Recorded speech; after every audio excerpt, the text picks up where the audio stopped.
Anirudh, Piyush.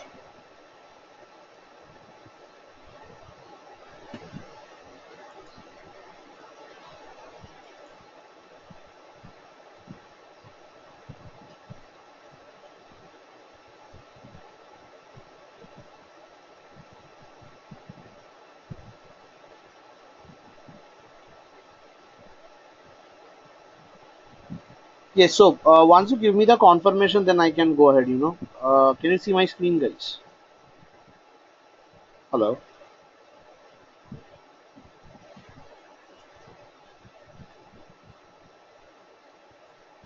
Great. Okay, so let's just start off, right?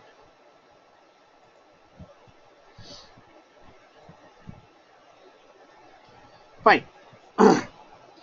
So, so we had been discussing about the basic descriptive measures, right? So we talked about the measures of central tendency. We discussed the measures of dispersion. We discussed about the measures of asymmetry like skewness, kurtosis, followed by a discussion on the probability theory and distribution, right, where we discuss largely about what what are the basic random variables, what do I mean by probability mass function, what do I mean by probability density function, what do I mean by the cumulative distribution functions, and so on, right?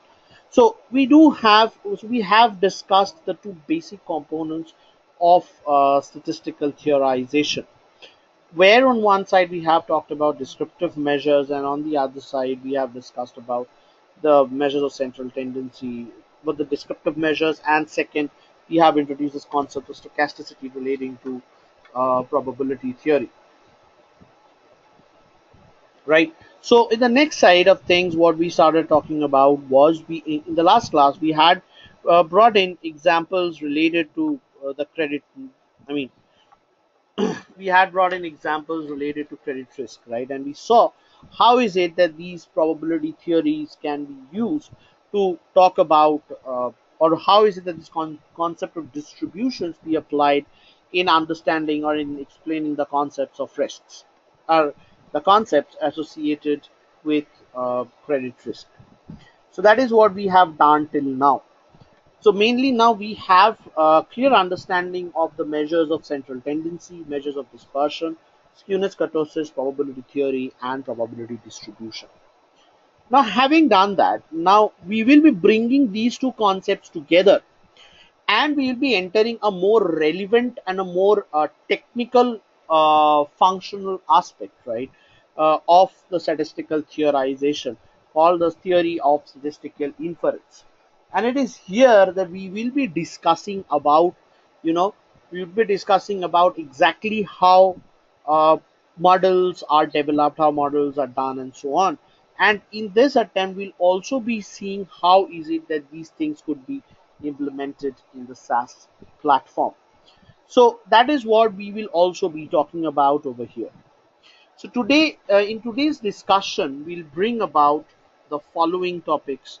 We'll start off with the theory of statistical inference. And when I talk about the theory of statistical inference, what we are essentially talking about is, we're talking about three components of the statistical theory, which is used to take, or which is used to create inference about a particular characteristic or about a particular phenomenon. So that part of the theorization is called the statistical inference. I mean the theory of statistical inference, or statistical inferential theory. So when I talk about statistical inference, right? Now within statistical inference, there are three components. Number one is sampling.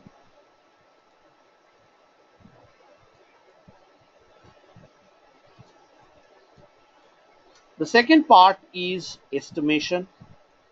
And the third part is testing of hypothesis. So the first being sampling, the second being estimation, and the third being testing of hypothesis. And each of these three components play their respective roles in, I mean, to ensure that we can, you know determine the or to ensure that we can determine a theory from, or we can determine a positive conclusion from a particular behavior, right? So this is what estimation is.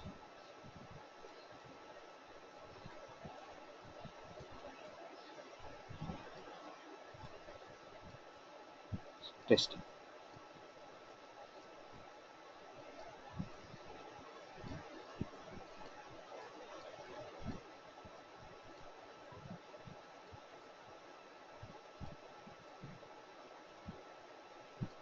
Testing. So these are the three parts that we will generally be talking about. And with sampling, we will come across, and sampling is a very critical part that we need to understand in respect of credit risk modeling. Not only credit risk modeling per se, but for any kind of model development exercises, statistical inference is something which is really very important, right? So about let's start with samples. So the first question that comes out over here is that what exactly is a sample? Right? What is a sample? And why do we need a sample at all? Now to understand or to talk about sample, right? We need to first of all understand the larger part of sample, which is called the population, right? So a sample is generally a subset of a larger portion called a population. So there is a larger part of it which we call the population. And a sample is just a subset of a population. Now the question that comes out over here is that why do I need to create a subset, right? When I have access to the population. Or let's say first, let's put it like this, that why do we need a population, or why do we need a sample? We need a sample simply because this population that we have over here, the population may not be accessible or is not accessible.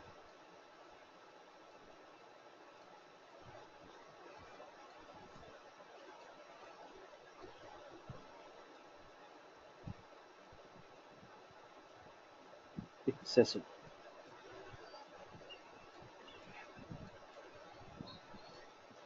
right? So the population over here is not accessible. Now, why isn't the population accessible? Because you cannot reach out to an entire population.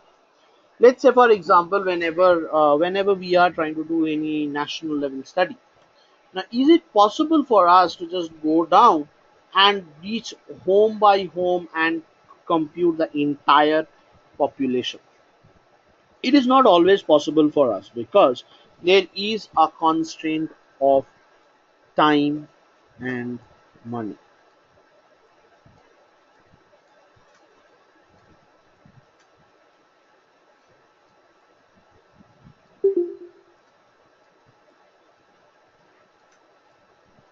So there are these two constraints of time and money which prevents us from accessing the entire population. Now, another reason as to why population may not be accessible may simply be because it is not accessible. It is as simple as that, it is not accessible.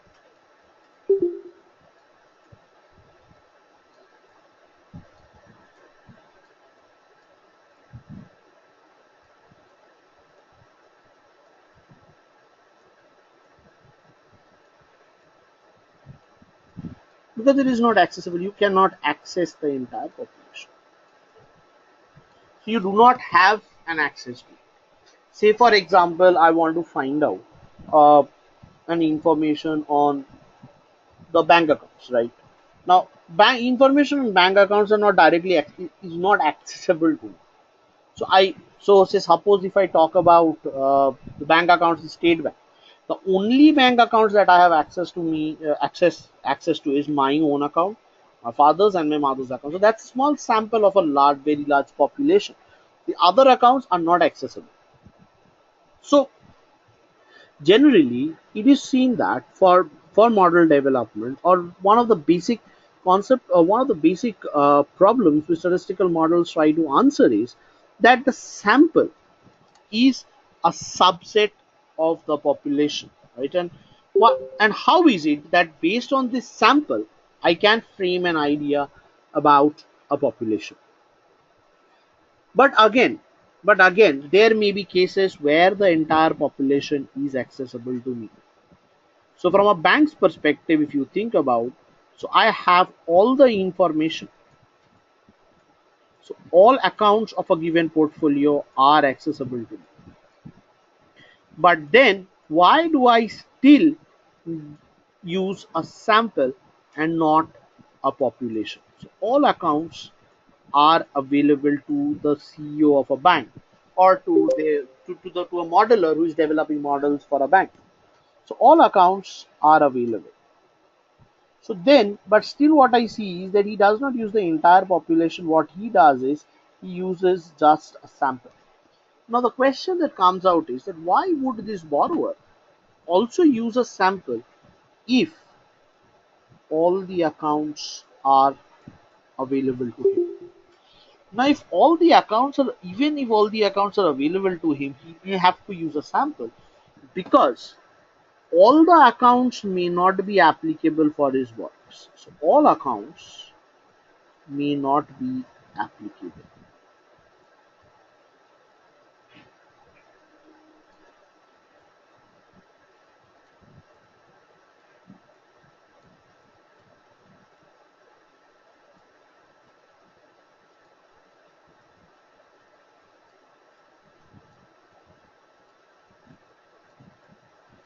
It may not be applicable. And given that all the accounts may not be applicable, therefore, he is actually using a subset of the entire population, because he is actually removing some observations from the data.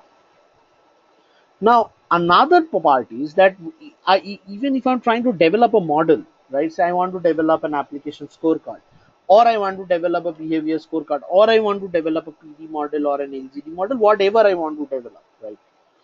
I cannot develop the model on the whole data, because of the fact that there are certain robustness issues involved with models. So robustness and validation issues. So basically what would happen is I might try to ensure that my model is robust or not. So robust and validation issues.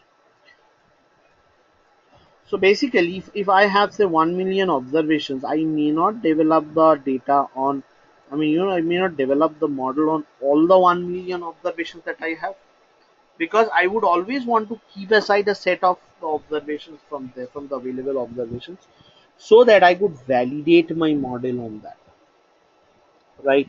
So over here, robust and validation issues are there.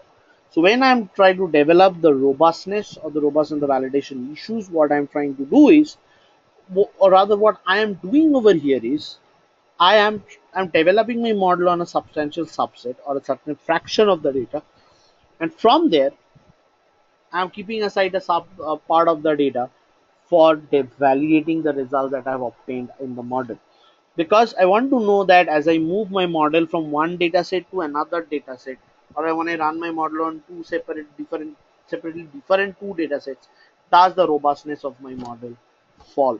And that is where this concept of robustness and validation issue has actually come up,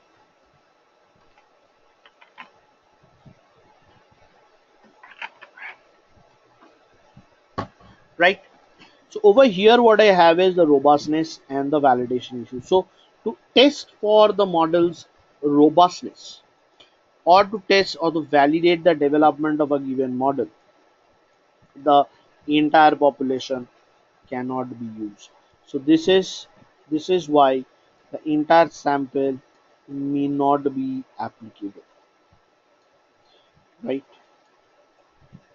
So what happens is, use the population. So therefore it is always a basic problem, right?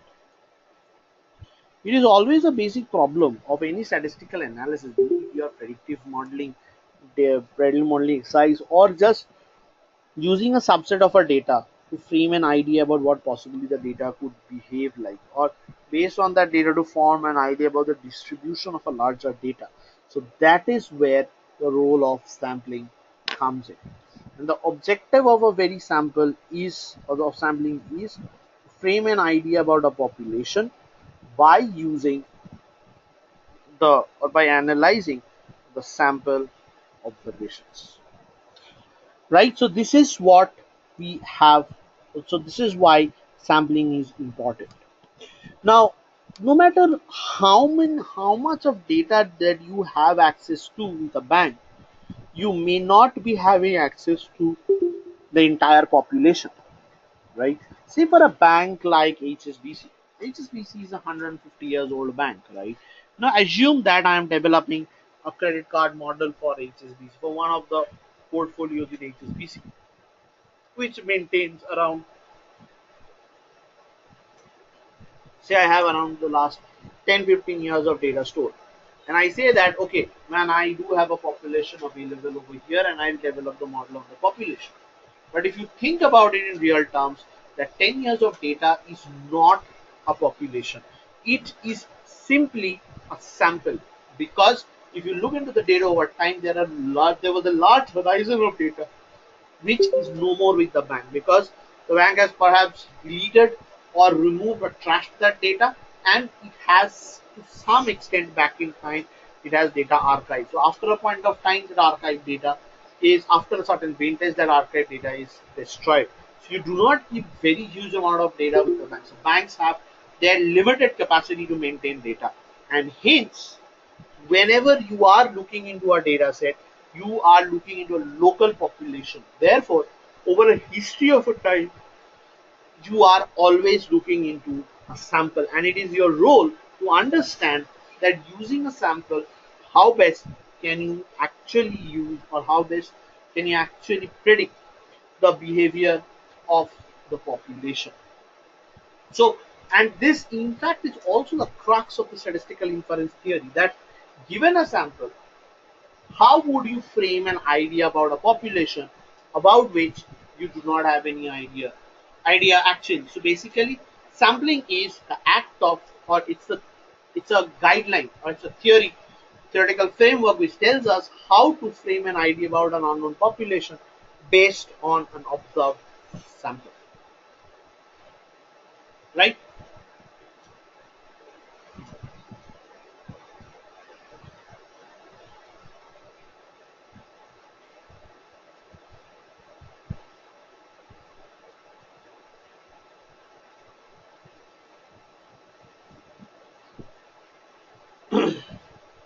Clear on this part? Now the next question that comes out with us is that we need to actually use, a, or we need to know how to create a sample. So basically, if I think about sample is nothing but it's a representative of the population.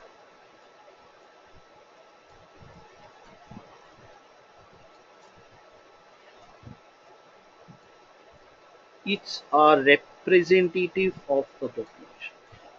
So basically, when you are actually computing or you are creating a sample, you need to ensure that you are creating a representative, you are creating the sample such that it is representative of the population. So it is a representative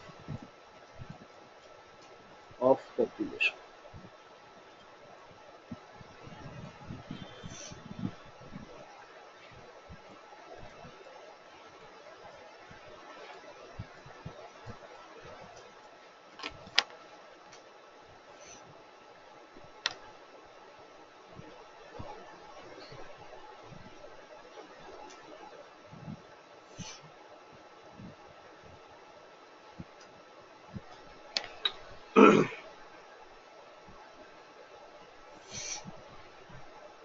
So it's a representative of the population. So basically, when we are collecting a sample, we need to ensure that the sample created is a representation of the population.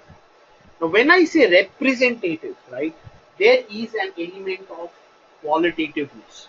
So we need to ensure that why is it representative, how is it representative, and so on. Right. So what do I mean by representative behavior? Because representative behavior is a character, or it's a qualitative behavior. So over here,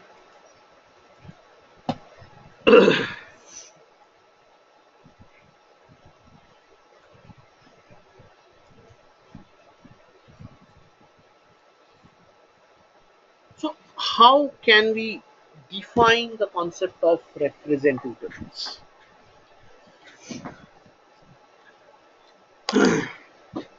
The word representative means similar. So the sample must be similar to the population.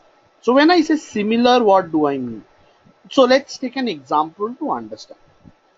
So basically, say, let's take an example of risk. Okay.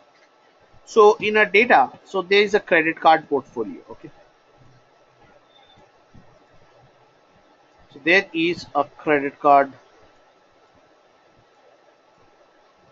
portfolio.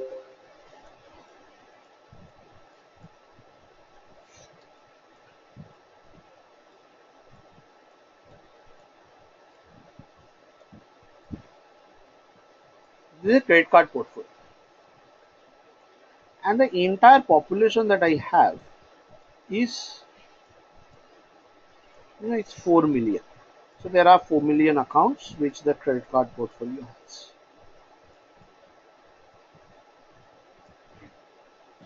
Now, when I talk about this, out of this 4 million accounts, right, 7% of the accounts have defaulted. So what I have is 7% bad rate in this portfolio. So what I get to see is that in this data set there are, there are 71% of the accounts which has defaulted. So there is a 7% bad rate.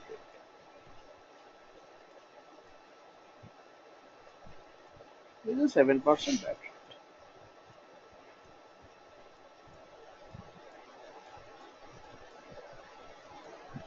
Right. Also, what I see is that there are three basic credit card products. Say gold,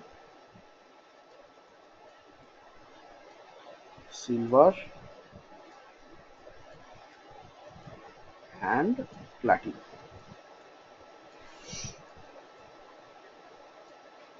Right. And mass.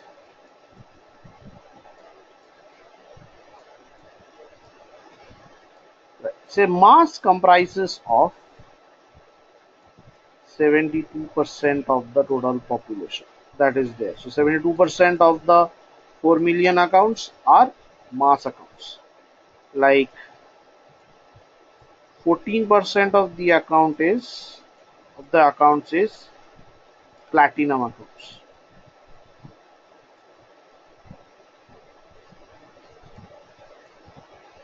12% of the account is silver, and only 2% of the account is gold.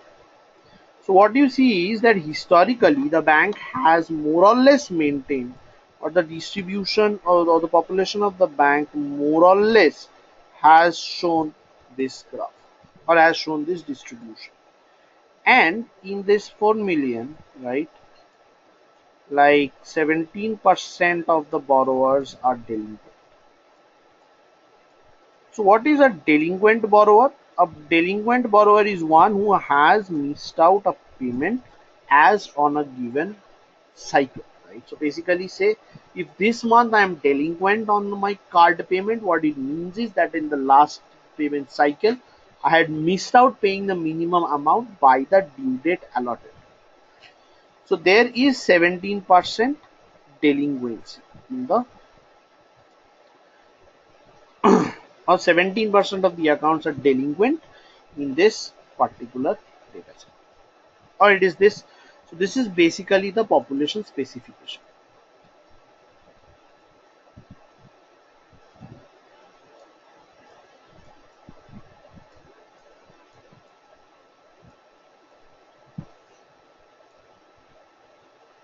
This is the population characteristic.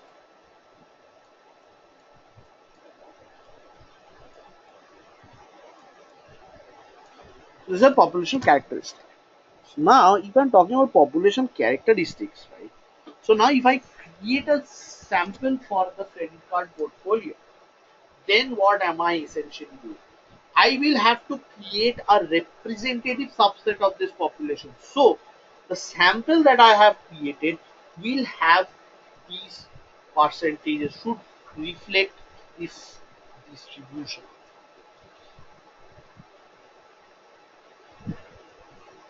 Clear? So when I create my sample, I have to create such that the sample which has been created reflects more or less 7% bad rate. The bad rate in the created sample is more or less 7%. Now, the gold, silver, platinum has more or less the similar distinction, the distribution. And most of the accounts which has been selected, 17% of the accounts belong to the like on the whole, whatever the sample size is, 17% of those accounts are delinquent in nature, right?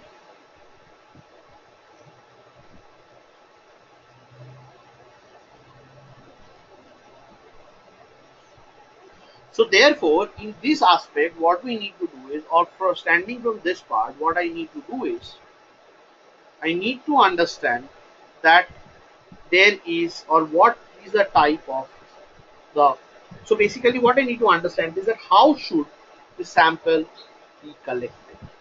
So you can clearly understand that collection of samples require guidelines. So when I say, I mean representative samples or creating a representative subset of a population, I am defining that in terms of certain characteristics which is there in the data. And based on that, what we are trying to do is we are trying to create a certain subset, right?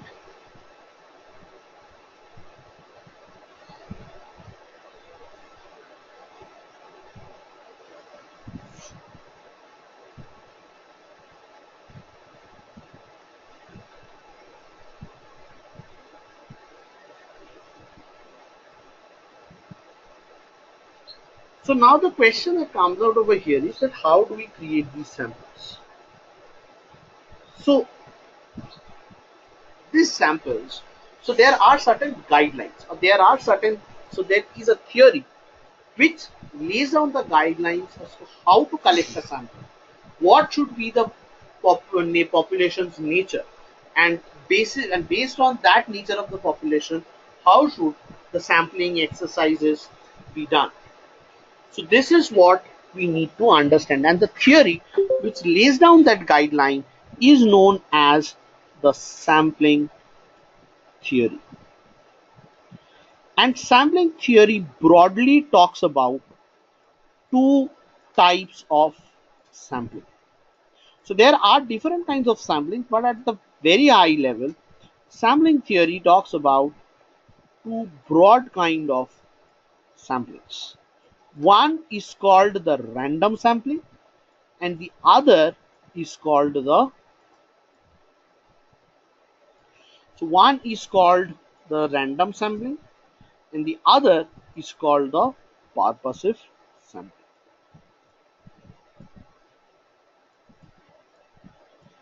So one side we have the purposive,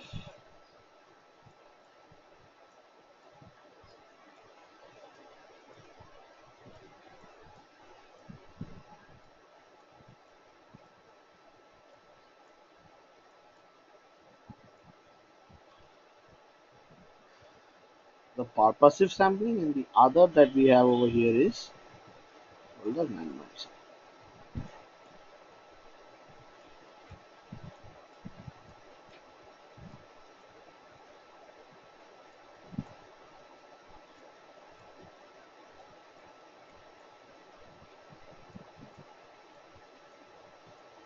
Random sampling.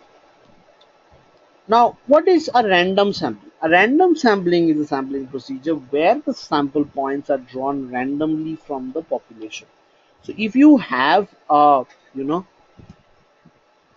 if you have a population X with n observations, or say with 1,000 observations, now I want to create a sample from there, right? And what I do is I do not want any human bias to enter into that sample. So what I say is that we will just do a random sample. So when I'm drawing points randomly, it means that for each observation, right, in the population, there is an associated probability. And whenever I try to pick up a sample point, whenever I pick up a point, say x1 or x2 or x3, that point gets sampled out randomly. So therefore, when I am doing a when I'm doing a random sampling, I do not see the points or whatever are there. So I know that in a box, so there are some n number of points, and from that I need to just keep on drawing out sample points. So that is what random sampling is. So in a random sample, if there is a population of size capital N,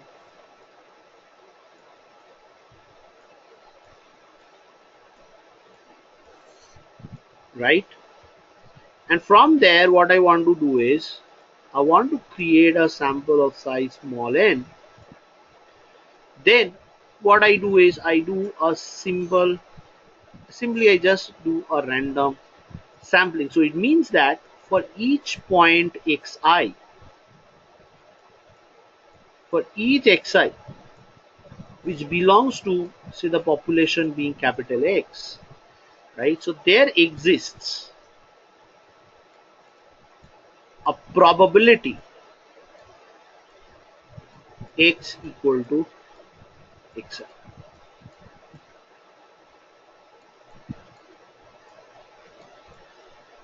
greater than 0. So every xi which belongs to that population has a chance of being selected, right? So that is what is random sampling. So in a random sampling, you are not looking into what the observation is, what exactly the value is, and you are just putting your hand inside the box and you are just drawing out an observation, right? And it is this observation which is the random.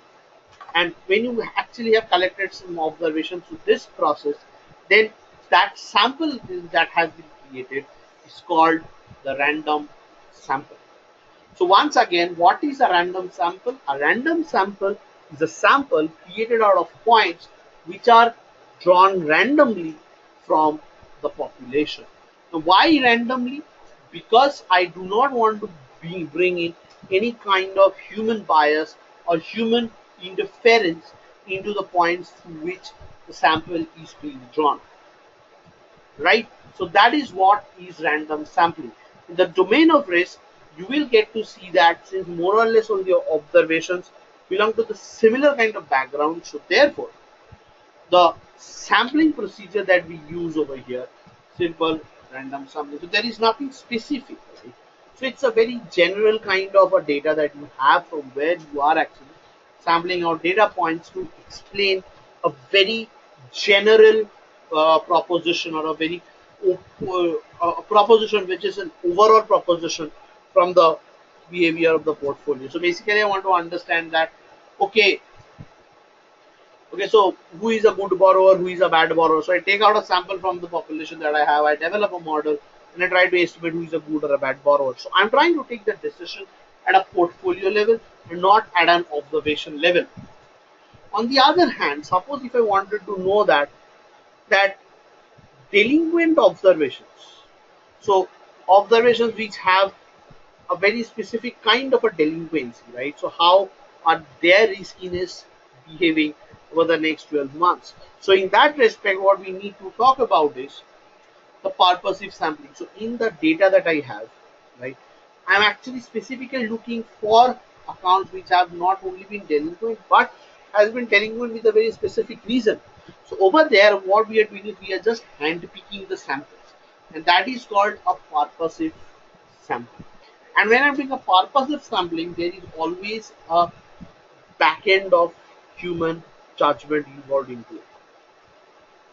So no matter how accurate or how good I am doing it and taking it a purposive sample, but if it always has the chances that there would be a substantial huge amount of human bias involved into it. Therefore, for risk, when we are trying to generally assert or deassert propositions at a very portfolio level, that is where sampling or random sampling is essentially suggested. Clear up to this point?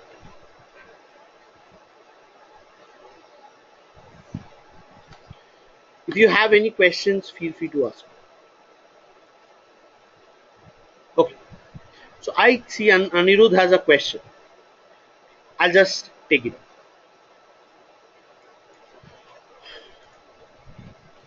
Just give me a second, guys. I'll just come back and I'll take it.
Okay.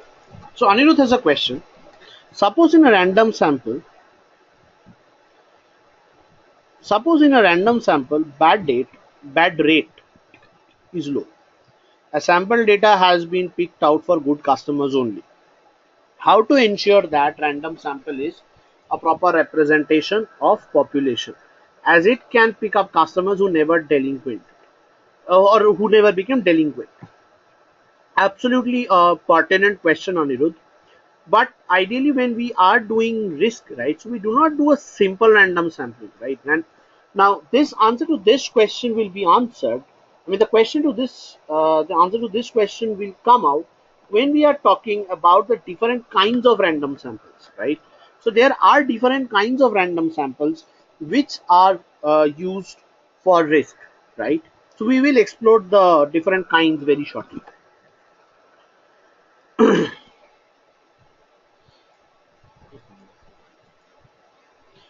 Now, obviously, yes. So the question Anirudh has made is pretty pertinent, right? Now, let us before I move on to the answer this question, let me just understand that what are the different kinds of random samples that are there. So broadly, we generally talk about two kind of random samples within risk. Within our discussions, we will be just talking about two different kinds of random samples. One is called the simple random sampling. Simple random sampling.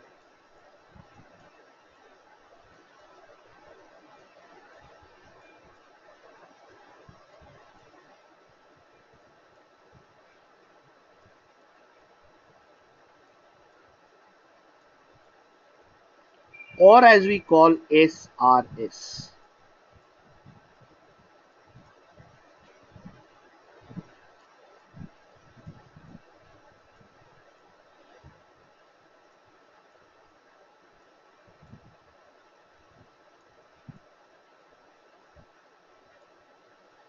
simple random sampling. And the next part that we have over here is the stratified random sampling.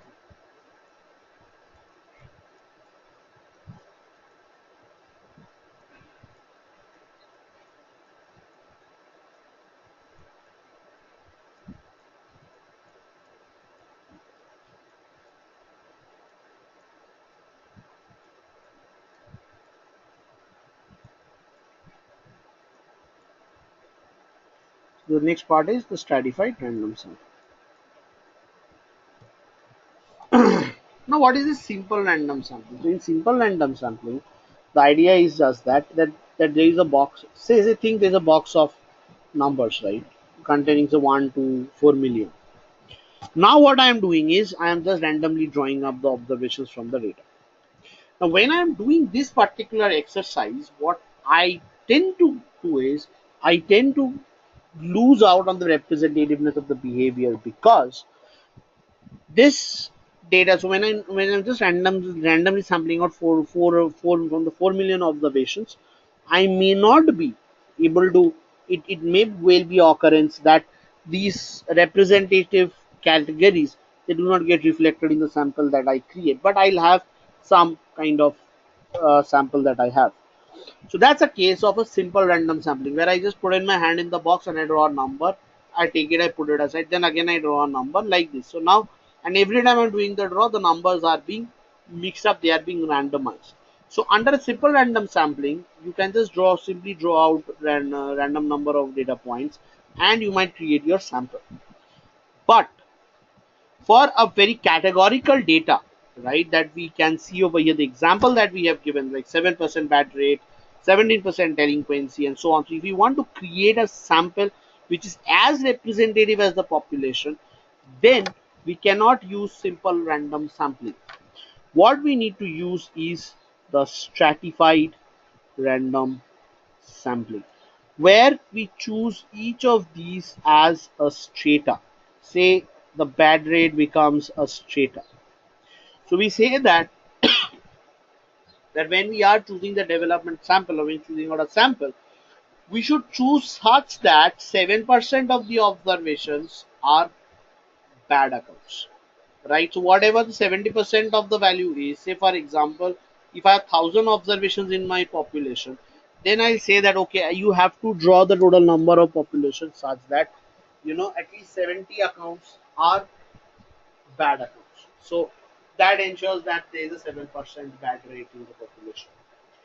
Also, out of the total number of accounts, you are going to do them such that out of the all the 1,000 accounts, there are 17% of the accounts which have been delinquent at other given month. So on a month-on-month basis, the average delinquency has to be 17%.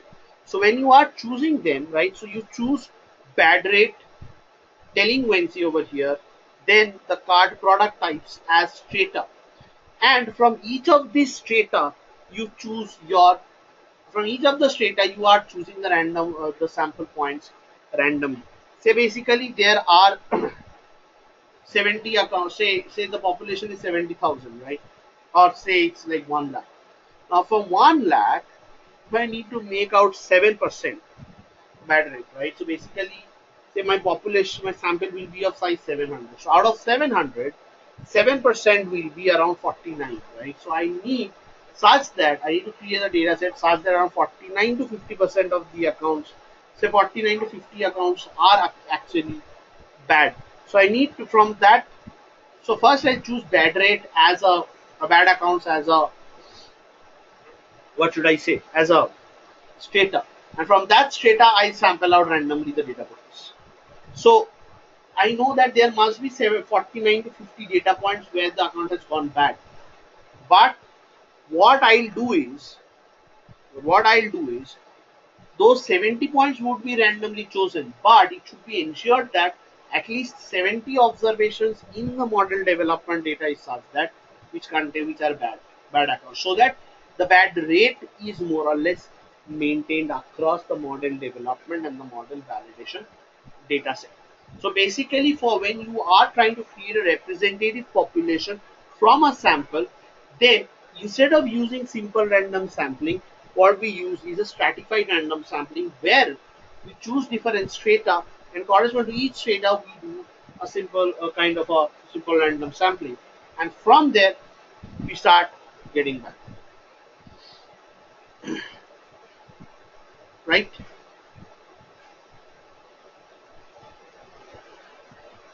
Right, Anirudh, does that answer your question?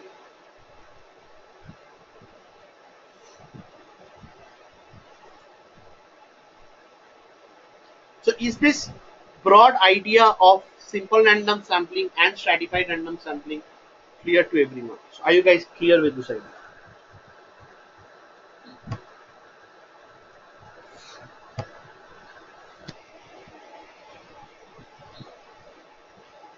Okay. Yes. The next step I'll go is with techniques for sampling. So Anirudh has a question over here that so he wants to know whether the techniques of sampling would be shown. Yes, Anirudh, we would be discussing the different techniques of sampling. Okay, so Srinivas has a question over here. Yes, Srinivas. He said.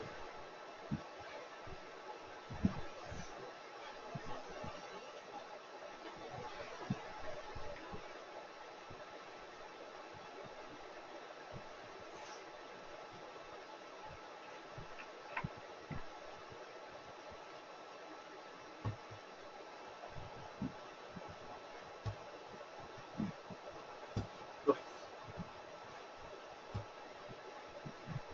So while Srinivas puts his question, let's move forward. Then I'll take a pause and I'll answer. Okay. So, so what Srinivas is asking is it mandatory that we have representative bad rate in both test and validation data sets for modeling? Okay. Now it's very difficult to say whether it's mandatory or not, but it is always a good to have, because if you have that, let's think about this question from a real process. So even if I do not, if there is a slight difference between the two, that's okay. So the overall population bad rate is 7%, right? And I have in my population I have a bad rate which shows around 6.5% in the sample.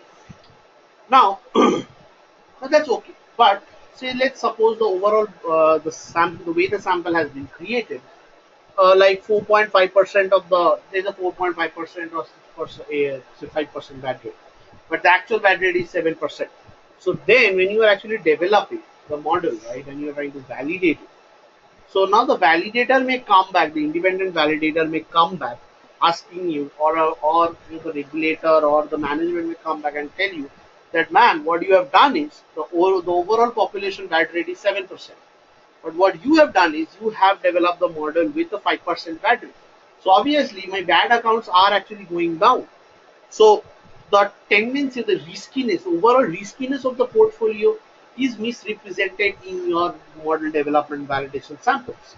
Therefore, it is always suggested that, so if you can actually show it to them that that difference which they can see is just an observed difference and it's not a significant difference, then that's okay. But if you cannot justify that, then that might end up, then they might end up telling you that you have actually developed, you have misrepresented the overall riskiness in the portfolio.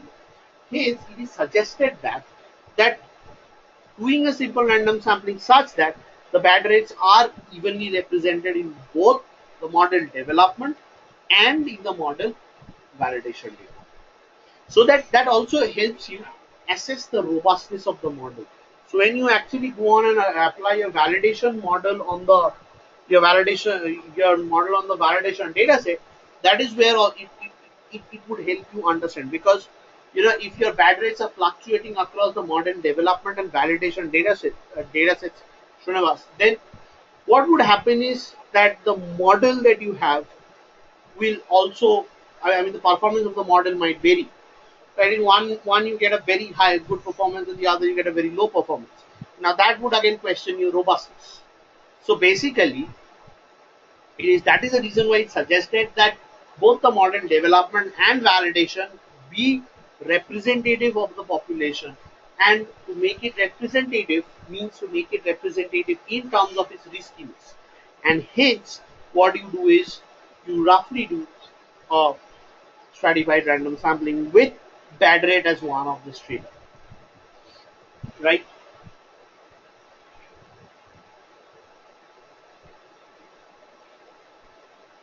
Great,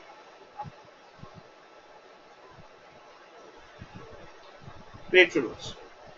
So now coming to the more technical side of sampling now. So we'll start off with simple random sampling. We talk about the different types of simple random sampling, and from there we'll move into the stratified random sampling.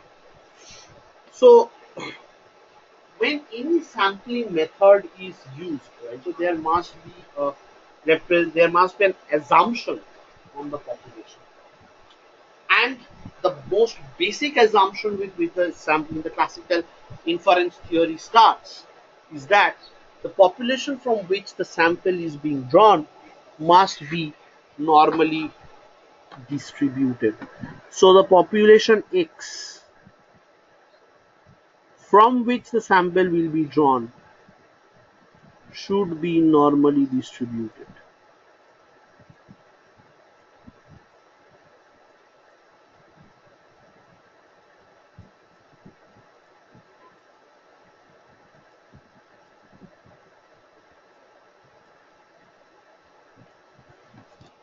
So this is the first and the most important assumption. So if I start on with this premise, right? So what am I essentially doing over here? What I am essentially saying over here is that the population from where the sample is being drawn must be normally distributed. That is, it must be symmetric, which in other words means that the observations over there must be more or less homogeneous. Now, if the observations are more or less homogeneous within a group, it means that the homogeneity of a population is more or less homogeneous. Then it automatically forecloses the occurrence of,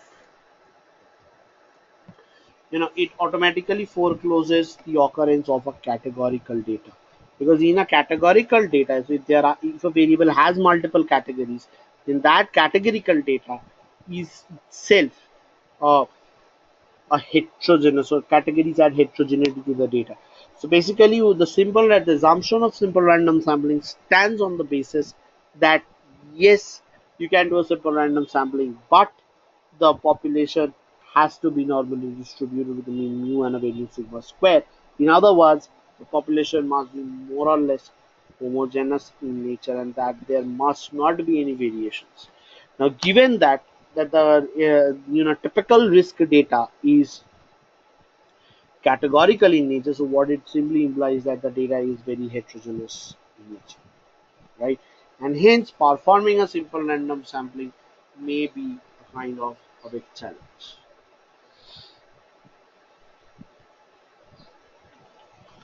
Clear?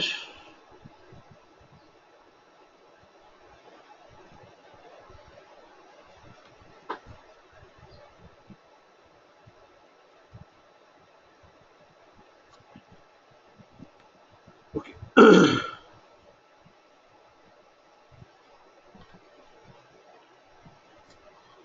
So Anirudh has another question. So there can be several attributes like age, salary, experience. So how to check normality? Now Anirudh, you cannot check. So obviously, one way out is you check normality for all the variables, but that does not make much of a sense, right? So, and yes, when I talk about normality, I talk about variability as such. So basically in risk data, first of all, it is not possible to find out normality. But what is possible is to create out homogeneous groups of loans or homogeneous groups of accounts, and to ensure that the different sources of a heterogeneity are removed and we can get, say, smaller groups of homogeneous data. The role of segmentation actually comes in. So what you do is you create segments. You segment the data into homogeneous groups of loans based on riskiness. And if you are able to strike this homogeneity, if you are able to create these homogeneous groups of loans based on their kind of riskiness, then what we have is the concept, and that is where we end up with segmentation.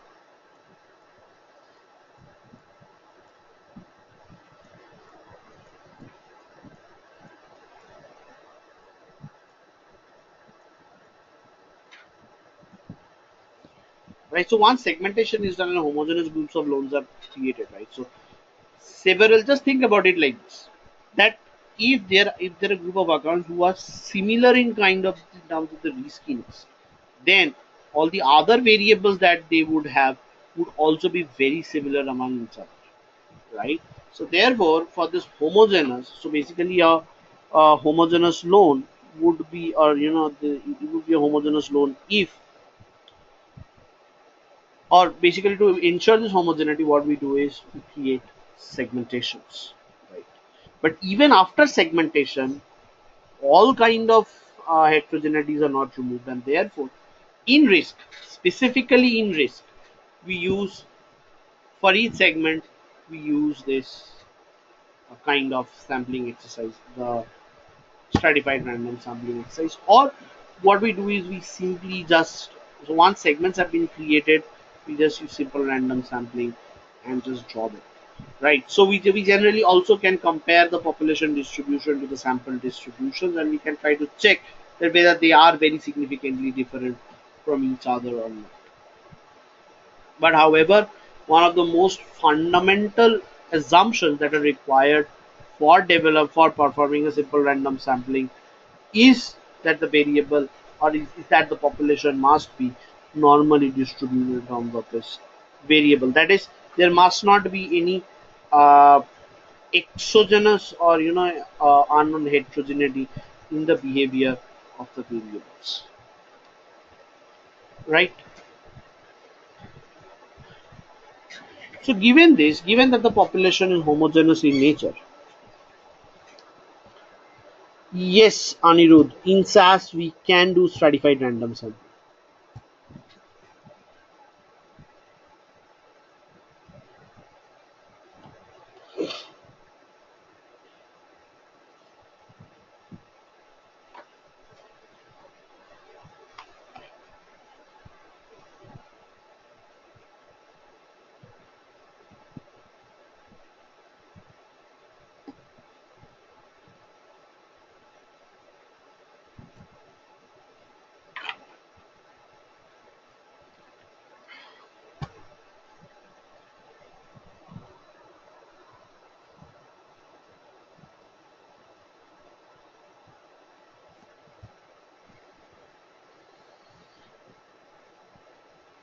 Okay, so the next part is, what are the two different types of random sampling? So one very simple way is the simple random sampling with replacement.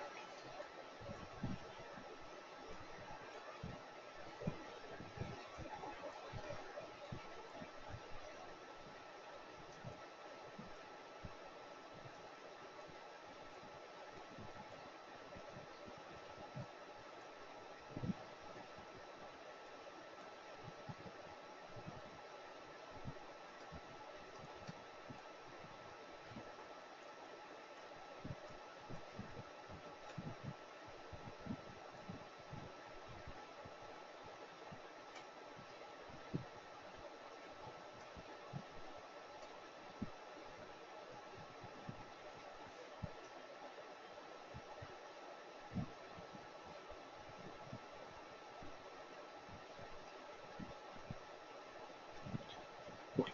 So talking about simple random sampling with replacement. So what happens in a simple random sampling with replacement?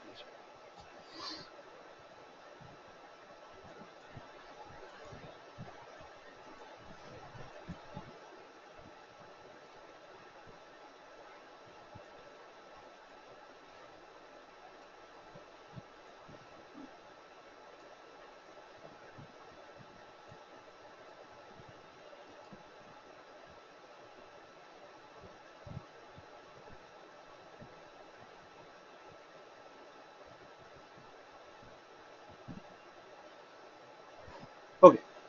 So in simple random sampling with replacement, right? So let's think about it like this, that there are different sample points.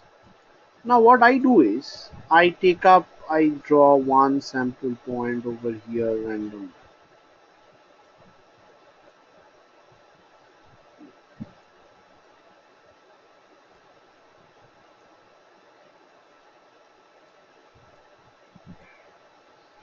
So from here I draw another point out of this.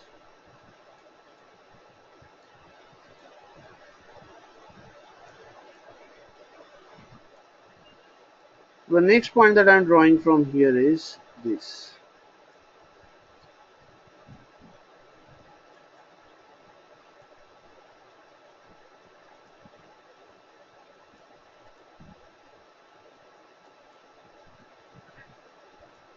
So like this, I have drawn different sample points out, but randomly, right? So this is called a simple random sampling without replacement.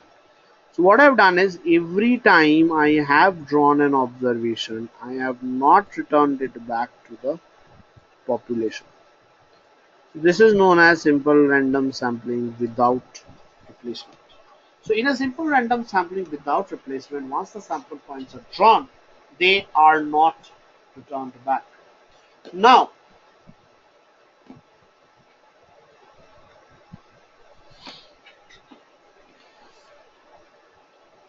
in simple random sampling without replacement, so this is the more common measure of random sampling.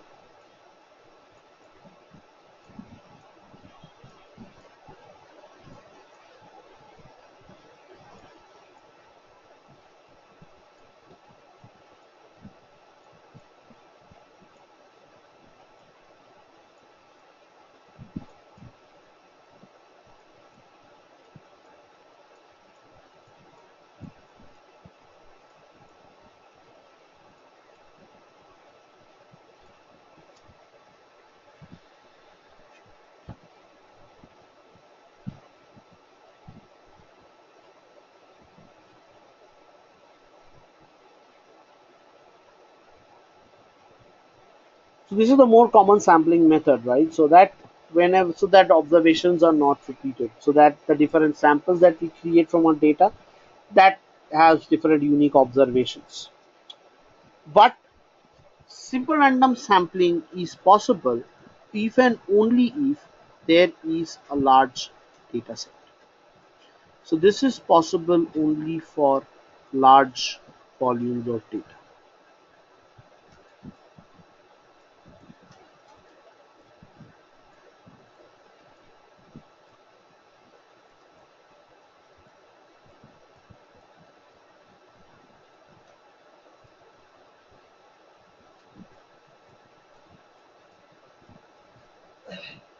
So there is when there is a large volume of data, where you have sufficient points such that when you draw one point out, you should be in a position, to replace it back somewhere. So there is always a large volume of data. So you must have a large volume of data for conducting a simple random sampling without replacement. However, when large volume of data is not available and when you need to perform the act of sampling, or you need to create multiple random samples, like for example in the case of bootstrapping that I was talking about. So for bootstrapping, you create multiple random samples, and for each samples you estimate, and from there, from that estimation, you create an estimation distribution, and you try to assess that how the performance of the sample is, or how consistent the sample has been. So basically, for large volume of data, simple random sampling without placement is possible, but for small data sizes, it is not done.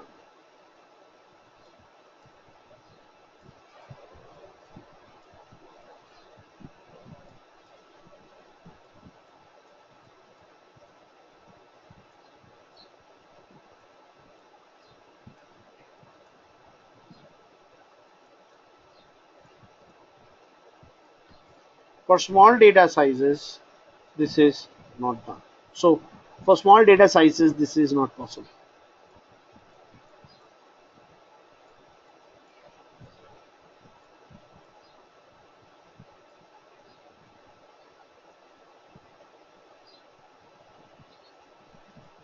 This is not possible.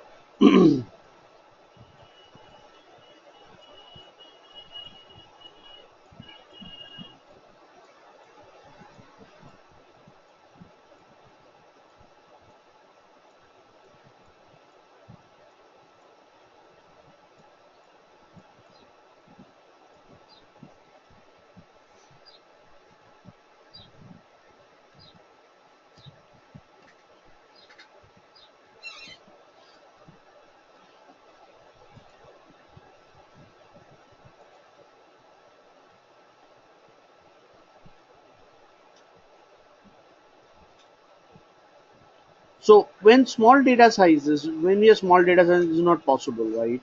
So then the simple random sampling with replacement becomes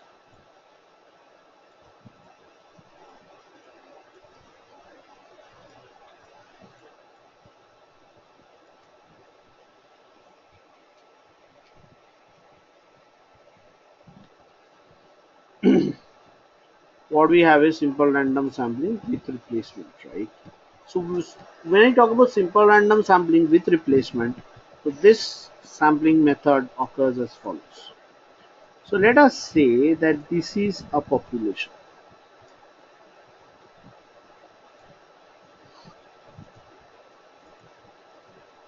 So what I'll do is I'll take a point out over here, say x1 for the sample.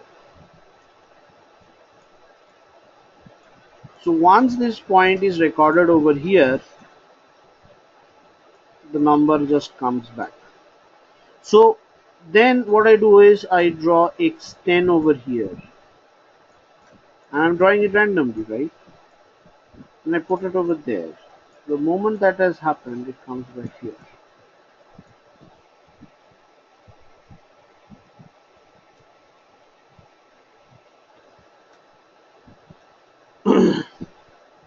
Right? So over here, what happens is that this population size, the size of the population always remains constant.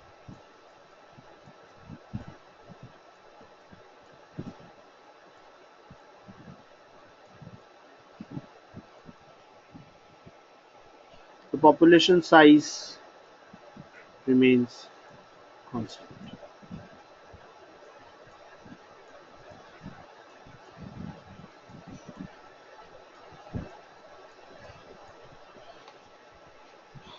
Right, so the population size that I have over here, the size of the population always remains constant in each possible draw. Therefore, this large fall, so when the total size of the population is not very large, right, and I need to get multiple samples from there, then what I do is I do a simple random sampling with replacement. But in real-time analytics, this is not used very frequently, at least in the type of work that we do or you guys would be expected to do after this particular module, right? So not regularly used. So we generally use them during bootstrapping exercises, but we generally do not use them normally. So this is not regularly used, right? So this is what is called, that is what is simple random sampling with replacement. And the only objective of one very important characteristic of simple random sampling with replacement is that simple random sampling with replacement, the population size does not change. So at any draw, the probability of x1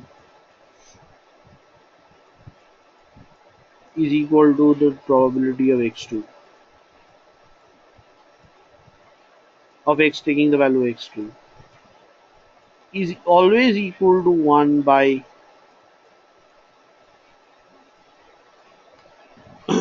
capital A.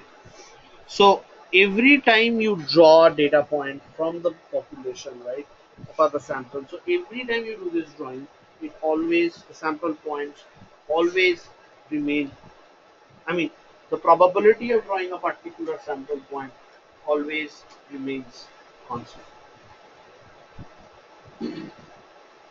Clear? Which is not the case for simple random sampling without replacement. So for the first point, the probability of any point being drawn is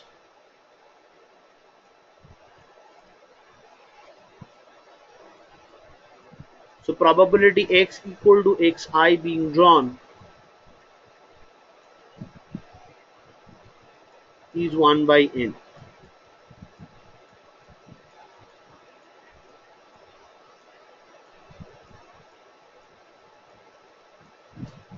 So in the first round, in the first draw.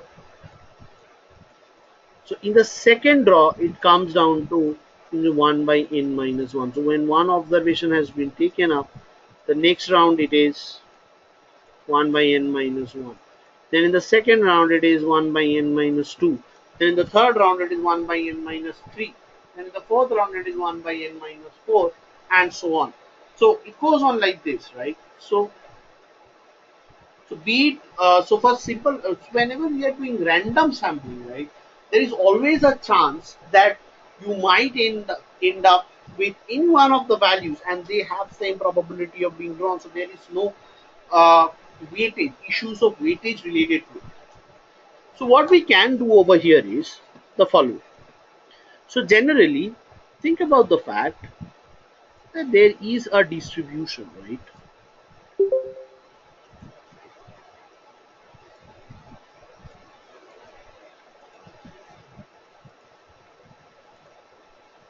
So let's say there is a distribution like this. And from this distribution, I am just randomly drawing out sample points. So when I am doing this, now there can be very well, there can be a possibility that one number lies over here, right? And that number gets selected into my population,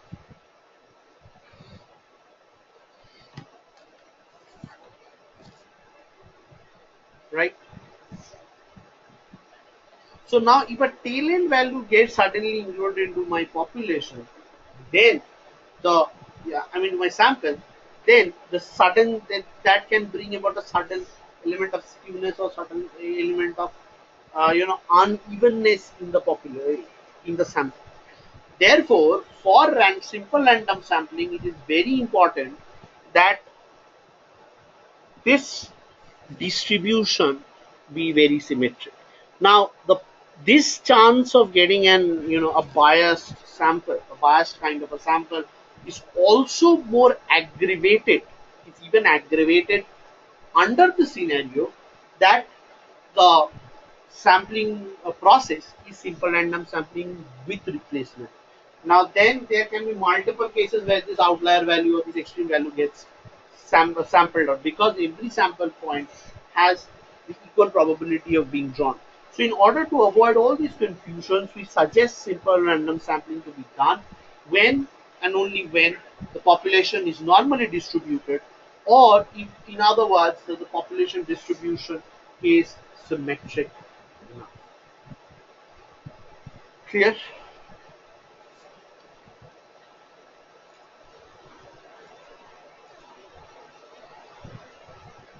Clear up to this point? Is the discussion clear up to this point?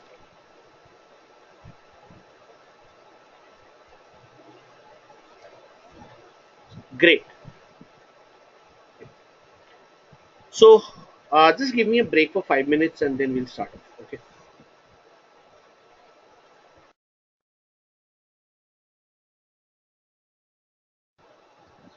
Hey, hi, good afternoon, and welcome back to a fresh new session of credit risk modeling using SAS. So let us continue from the point where we left off, right? So basically, okay. So before I move on, is everyone there?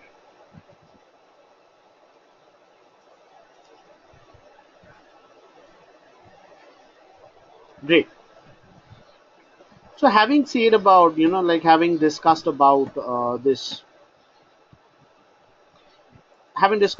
simple random sampling, right? We have seen that. So what do you think, or when do you think can I use a simple random sampling in risk? So basically, say if I have a segment of borrowers who are more or less similar in terms of all their uh, characteristics, right? So it is there. If I want to create a sample from there, that is where I can use this kind of simple random sampling with or without replacement, as the case may be. But when I have a very broad data set, right, so that is where this is not possible. And that is where the stratified random sampling becomes very important. So the stratified random sampling is based on strata. A strata is a particular categorical variable across which the behavior of the variables may differ. Say for example, the product types is a strata. Now if you think about, for gold, the behavior of the people who have gold products will be different from the behavior of the borrowers who have silver product versus those who will have mass product, right? So this behavior is actually very different that we have over here. So having said that, once again, right, so having said this, the next thing that we need to understand over here is as follows, that so basically, so over here, the product type is one of the strata. Again, if you think about delinquency, the delinquency variable is a case where across which the behavior of the borrowers may be different. So the behavior of a delinquent borrower may be very different from the behavior of a non-delinquent borrower. And in the final sample, I might want to have a representation of both delinquent and non-delinquent borrowers in order to model a particular risk characteristic.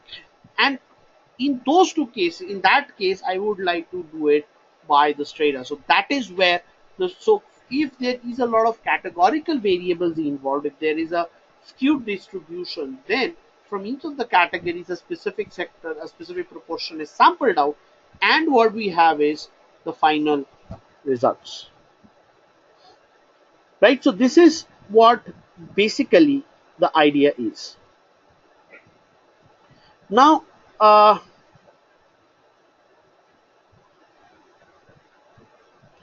having said this, uh, yeah.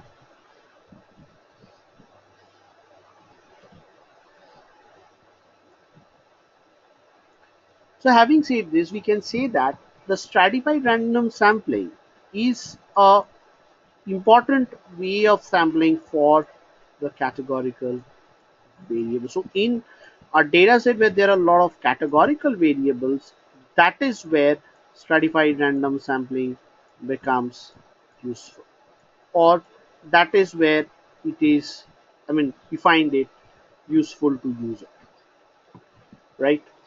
So now the question that comes out next is that why sampling in risk modeling? Why? So basically, I have the entire data set available with me. Now, this entire data set, I cannot use the entire data set for model development. Now, one possibility is that there might be certain features because of which I cannot use the entire data, right? So when I talk about data, right, say suppose I have a data set. So can you tell me how can I define a data set? How do I define a data set? How is a data set? How is the concept of a data set defined?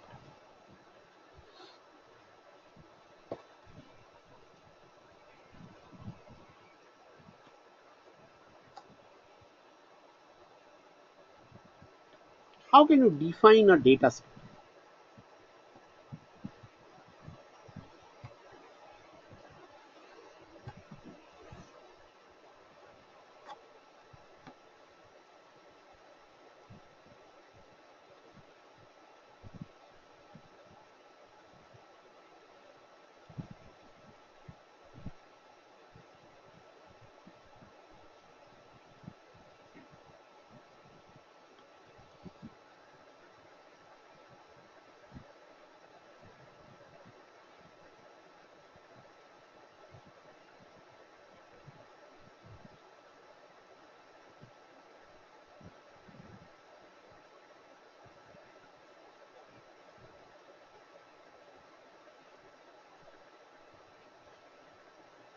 So basically, a data set is defined in terms of the number of observations, is defined in terms of two parts or two characteristics. One is the number of observations,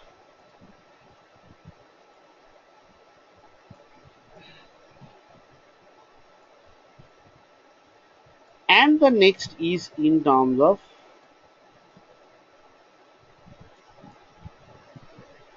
variables. So it uses these two parts. One is an observation and the other is variables, right? So we use it, or the variables, I mean these two are defined, or it is defined in terms of this, in terms of these two values. Now it is not always necessary that we should be able to use all the variables, and we should be able to use all the observations. So we may not be in a position to use all of them, right? So now what we need to do is, we need to do the following. We need to understand that what are the observations which we may use and what are the observations we cannot use, or what are the variables that we can use or what are the variables that we cannot use. So basically, when we start off with a modeling exercise, right? So there are first two set of exclusions that happen. One is observation exclusions, where certain observations are excluded from the model development exercise.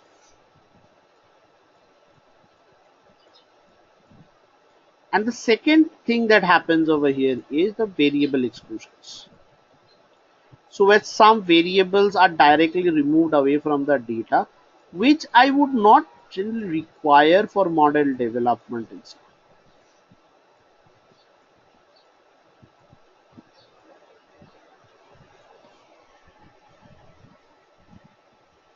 or variable exclusions, right?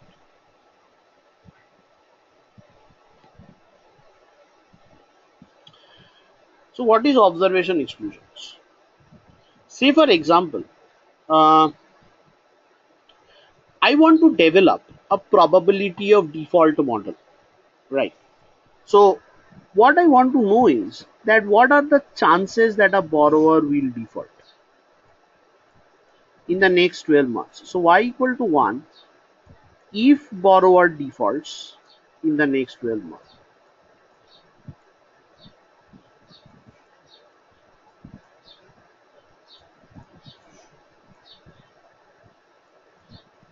If borrower defaults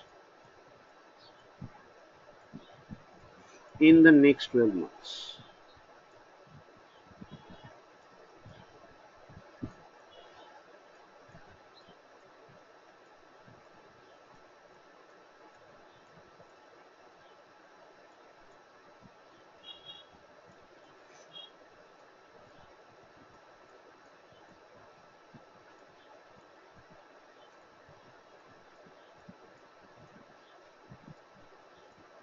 Zero otherwise. Right? So if y equal to 1 if borrower defaults in the next 12 months, equal to 0 otherwise. Right? So now if I'm trying to, and what am I trying to do over here? What I'm trying to do over here is I'm trying to estimate the probability of y equals to 1. So now the idea over here is that if I am trying to estimate the probability of y equals to 1, right? So what I'm trying to do is I'm trying to estimate the probability y equals to 1. That means the observation for which I'm trying to find this probability out is not a defaulter as of now, right? So basically if I stand today, or I use our data and I want to develop a model which will help me predict the probability the borrower will default in the next 12 months. So that means as on the date, or at that snapshot when I take the data, it must be ensured that the data does not have, I mean the the accounts which are there in the data are not defaulted. So over here, when I talk about these observations over here, any observation which is a defaulter, right? So any defaulted observations, any default, closed, etc., closed accounts, etc.,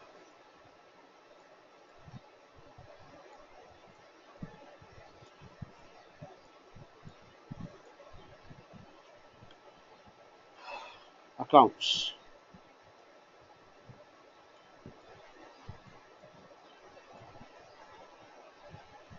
R.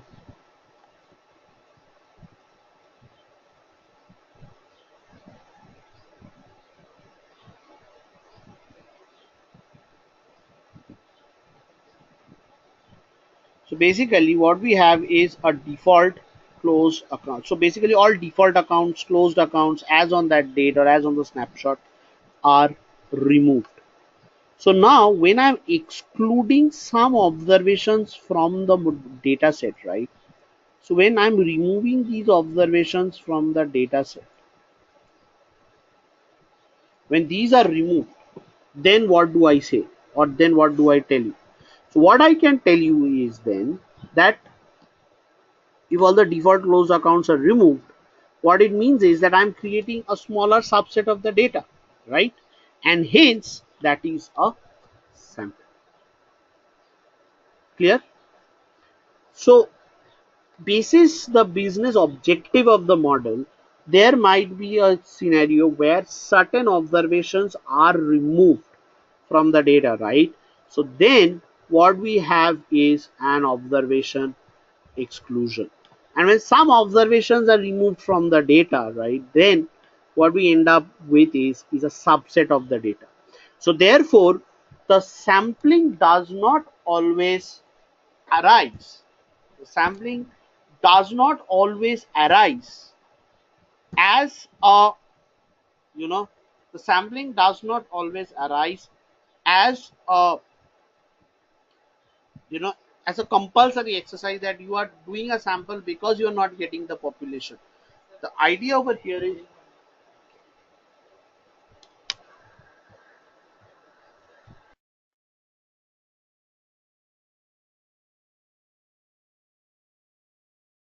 guys, just give me a second. Someone is at the door. Just a second.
Okay.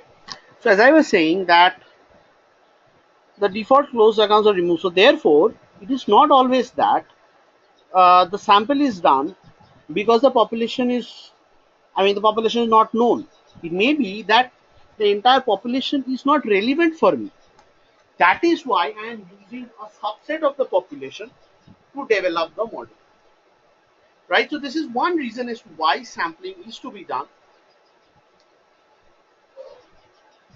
for so this is one business justification as to why sampling needs to be done. That is, certain observations may not be very relevant for us.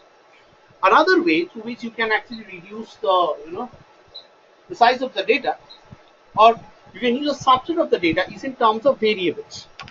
So there can be an exercise of variable exclusion. So what is variable exclusion? So when I'm developing a credit risk model, right? So variables related to market risk or operational risk would not be usable.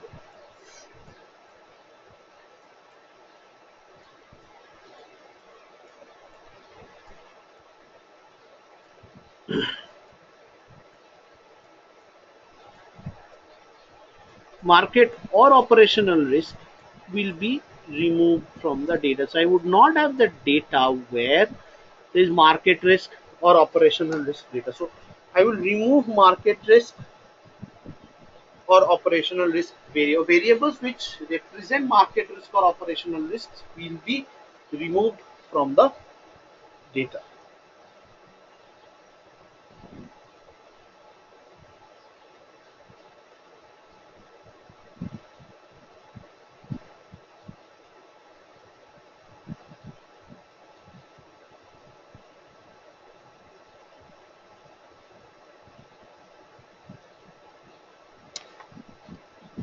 Right, so this is another way through which, because of which samples are actually used. So basically I'm using a sample because the entire population may not be relevant for me to develop the models.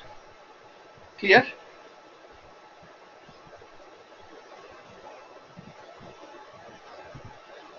Any questions up to this point?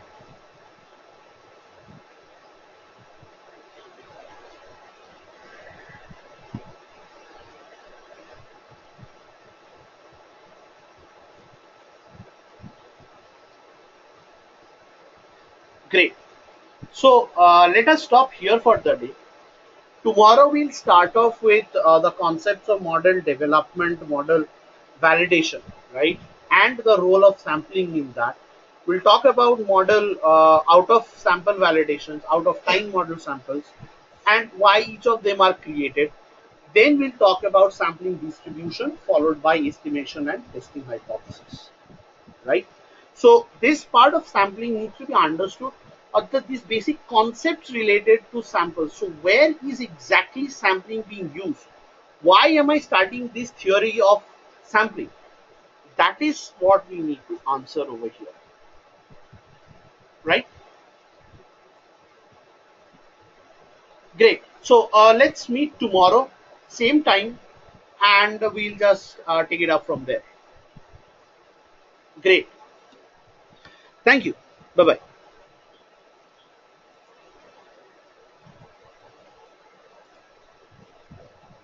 Thank you, everyone.